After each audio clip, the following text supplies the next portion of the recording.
sakon dogon Bauchi. Ubasani continuity dan sai ya ci. Gata ga da Zaria da Aisha na ce duk manufa guda muke. Tunubu ne asuwaju. Ubasani masu ƙaunar al'umma fa kunji. Ga Abbas Fika ka wuce dan masu kunji. To ga Hajiya Sa'a ta dogon Bauchi kuwata.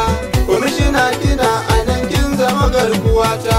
A gadagan kasar mu mai Zaria ta kamata. Domin kai ne baka nikin Zaria ta kamata. Na ga wurin ka baci gaban mu yan Zaria ta kamata. Ga da barista burin ta ai zaman lafiya ta kamata.